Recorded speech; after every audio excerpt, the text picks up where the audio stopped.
Hello friends, welcome back to the bench.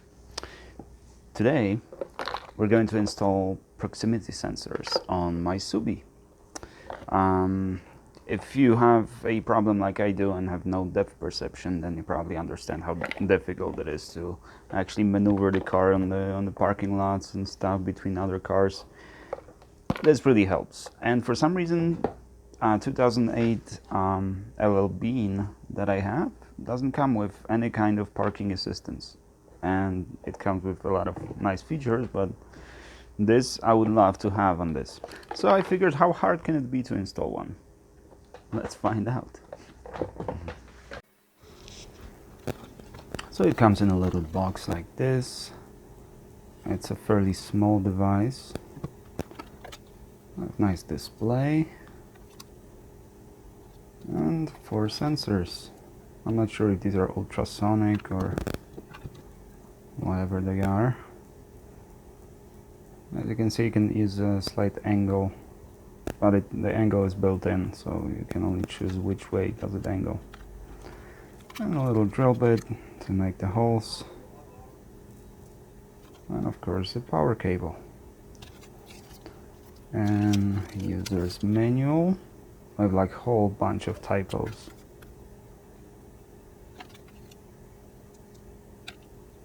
So I guess this is straight from China.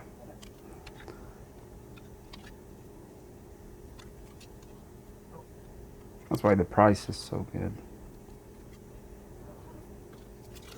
Yeah, I'm checking, yeah, that's 12 volts, obviously 10 to like 14. Obviously I didn't expect anything different, but figured I'll check. And I'm just gonna connect one sensor and the display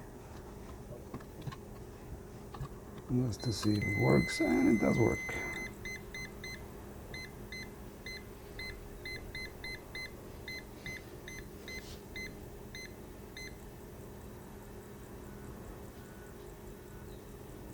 It's not exactly 1.5 meters, and that's not exactly 30 centimeters, so maybe it's not very accurate, but it does work.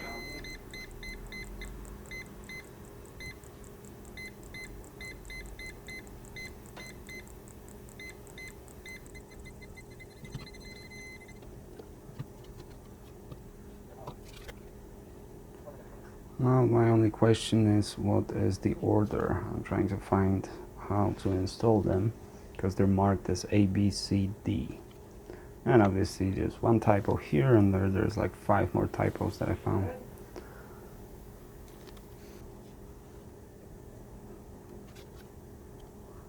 And that's the page that it doesn't really tell you, but there's a picture. I'm not sure you're going to be able to see, but it says A, B, C, D, counting from the left. So A and D are the ones that I will use here, and B and C I will not connect them, and you'll see why.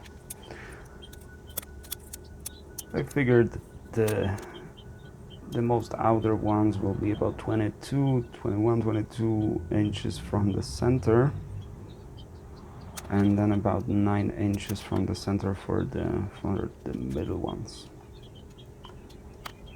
which will not exactly work, and you'll see why in a minute. So I'll mess it up so you don't have to.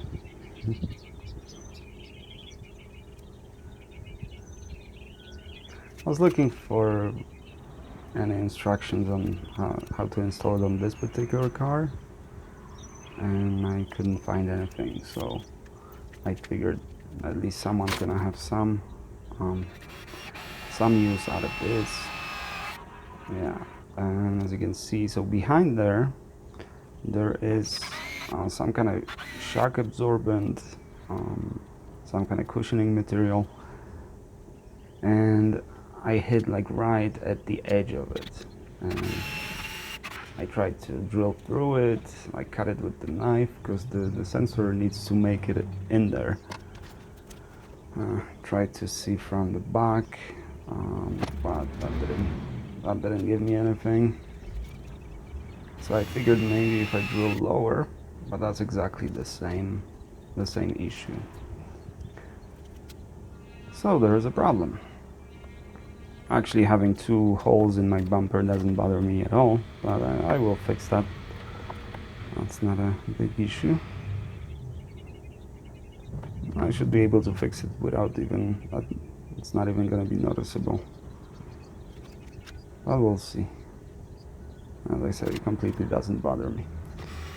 Then I figured, okay, hole number 3, and it's literally just 2 inches to the left. If I started from 2 inches to the left, well, and I can navigate around that cushioning material and going to the bottom, and there's a little plug at the bottom that I'm gonna use, because that was the main issue. I didn't know how to route the wires from the outside to the inside of the car, and I really didn't want to drill any holes. I'm sure there's a easier or better way to tackle that, or maybe a better way to route those cables, but this will work, at least for those 2 sensors.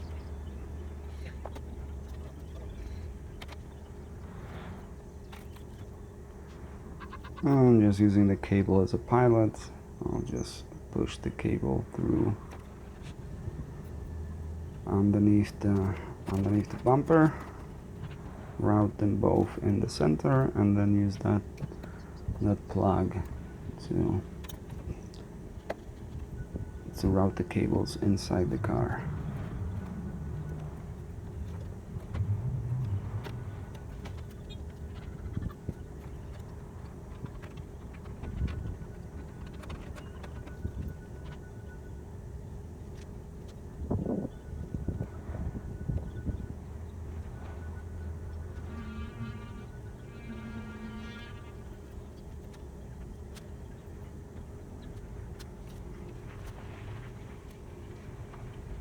It's very hard to put it in because those little holding brackets are made out of like silicone, not a plastic, so you can't really push it in so it clicks, and it was a little pain to get those pushed in, and they're still not flush with the surface. And there's a little plug, boom, and that gives you the access to push the cables through, and you can put the plug back on it, just kind of squishing the cables a little bit on the edge, which should hold the moisture away, but I'll keep checking on that when the raining season starts. And there's a lighter plug right in the back over there, which makes it very convenient. So all you need to do is just solder in the lighter plug to get the power. And there's only one cable that you need to route to the front of the car, so you can put it on the dashboard. I haven't quite figured out how to route that cable so it's not in the way, but I really don't care if it's a little bit in my way, and I only sometimes need it. Yeah, as you can see, it's not exactly flush with the surface, but it's firmly in place. And the second one plus 2 extra holes, we'll call them ventilation holes.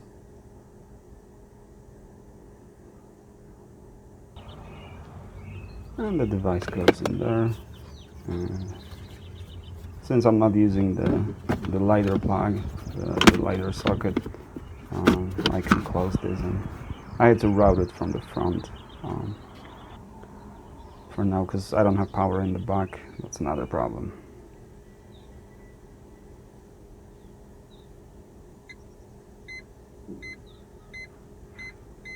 So that's the left sensor, and I actually didn't check. I just blindly put them because I didn't mark the cables, which one's left, which one's right, and I was lucky.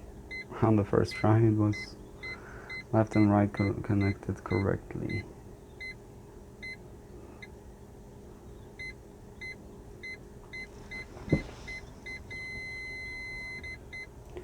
And that is pretty much it.